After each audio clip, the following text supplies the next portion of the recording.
ডাইনি সন্দেহের অভিযোগে এক উপজাতি খাসিয়া পরিবারকে ঘরছাড়া করার ঘটনা সামনে এসেছে কাছাড়ের লক্ষ্মীপুরে। প্রাণের নিরাপত্তার আশঙ্কায় গভীর জঙ্গলে আশ্রয় নিয়ে জঙ্গলে লতাপাতা এবং কলা গাছ খেয়ে দিন কাটানোর দাবি করেছে পরিবারটি। ডাইনি সন্দেহের অভিযোগে নিজ গ্রাম থেকে বিতাড়িত হতে হয়েছে এক উপজাতি পরিবারকে। বর্তমান সময়ে নিজ সম্প্রদায়ের মানুষের দ্বারাই এমন বৈষম্যের অভিযোগ সামনে আসায় অনেকেই বিস্ময় প্রকাশ করেছেন। ডাইনি অপবাদ দিয়ে নিরীহ উপজাতি খাসিয়া পরিবারটিকে শুধু ঘরছাড়া নয়, পুঞ্জি থেকেও বের করে দেওয়া হয়েছে বলে অভিযোগ উঠেছে একই পুঞ্জির কিছু বাসিন্দার বিরুদ্ধে। কাছাড় জেলার লক্ষ্মীপুর এলাকার মুক্তাছড়া খাসিপুঞ্জি এই ঘটনার প্রকাশ্যে আসতেই এলাকা জুড়ে নানা প্রতিক্রিয়া দেখা দিয়েছে। ঘটনার বিস্তারিত জানিয়ে পুলিশের দ্বারস্থ হয়েছে ভুক্তভোগী পরিবার। অভিযুক্তদের বিরুদ্ধে আইনি পদক্ষেপের দাবি তুলেছেন স্থানীয় একাংশ। শনিবার বাসস্থান হারিয়ে অসহায় হয়ে পড়া পরিবারটি গভীর জঙ্গল থেকে বেরিয়ে এসে জয়পুর পুলিশ স্টেশন এর দ্বারস্থ হয়েছে। শিশু সহ ৮ সদস্যের পরিবারটির বসবাস ছিল জয়পুর থানার অন্তর্গত হরিনগর মুক্তাছড়া খাসিয়াপুঞ্জিতে। থানায় উপস্থিত হয়ে পুঞ্জিবাসীর একাংশের বিরুদ্ধে মিথ্যা ডাইনি অপবাদের অভিযোগ তুলে হেনস্থা এবং ঘরছাড়া করার কথা জানিয়ে ন্যূনতম নিরাপদে বেঁচে থাকার অধিকার ফিরে পেতে আইনি সহায়তা চেয়েছে পরিবারটি।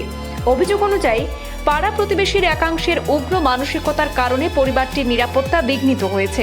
পরিবারটির দাবি, পুঞ্জির কিছু মানুষ এলাকায় বিভিন্ন অসুস্থতার জন্য ওই পরিবারকেই দায়ী করে ডাইনি অপবাদ দেয়।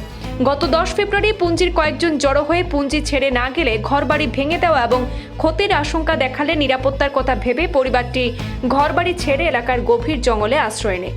অস্থায়ীভাবে একটি আশ্রয় তৈরি করে জঙ্গলে দিন কাটাতে হয়েছে পরিবারটিকে। হঠাৎ করে স্থান পরিবর্তনের কারণে আর্থিক সংকটে পড়েছে পরিবারটি। তাদের দাবি, বেঁচে থাকার তাগিদে জঙ্গলের লতাপাতা, কলা গাছ ইত্যাদি খেয়েই তারা দিন কাটাতে হচ্ছে। প্রায় 1 মাস পর আজ শনিবার সুযোগ বুঝে পুঞ্জি থেকে কয়েক কিলোমিটার দুর্গম এলাকা পাড়ি দিয়ে জঙ্গল থেকে বেরিয়ে কালীনগর এলাকার এক ব্যক্তির সহায়তায় অটোরিকশায় করে জয়পুর থানায় পৌঁছায় তারা। কিন্তু তখন তাদের কাছে প্রয়োজনীয় খরচের টাকাও ছিল না বলে জানা গেছে। মানবিক সহায়তায় এগিয়ে আসেন থানার পুলিশ কর্মীরা। আর্থিক সহায়তার কারণে পরিবারটির খাবারের ব্যবস্থা করা হয়েছে বলে জানা গেছে। পুঞ্জির কয়েকজনকে অভিযুক্ত করে মামলা দায়েরের পর পুলিশ তদন্ত শুরু করেছে। এই প্রতিবেদন আমাদের হাতে পৌঁছা পর্যন্ত পরিবারটি জয়পুর থানাতে আশ্রিত ছিল বলে জানা যায়। খেদাইছে, ঘর পাইছি না টহে গৈছে, ঘর ভাঙ্গাইব তুমি না ভাগলে আমি তালি ভাগছে জঙ্গল দিকে আমরা বার করিয়া খেদাইছে। আর আমি আইছি থানার দিকে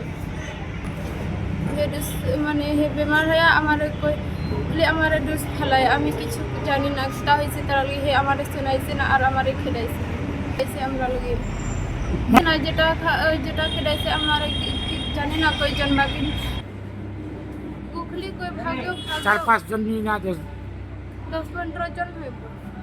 কিতা কইয়া খেদাইছে? তোমরা কোনো জাদু করছে নি না কিতা করছে নি? কিতা কইয়া খেদাইছে? কিছু করে না আমরা। তোমরা জমিনগুলো লইবার লাগি খেদাইছে নি? জানি না, আমরা জমিন আছে ওইদিকে, আমরা জমিনগু আর দিছে না হে লইছে ওইদিকে। ও তোমরা জমিনগু চিনিয়া তারা লইয়া তোমারে খেদাইছে? লইছে না, এমনি খেদাইছে কিছু ভাগো, আমি ভাগছি, আমি আর জায়গা পাইছি না, না ভাগলে ঘর ভাঙ্গাইব।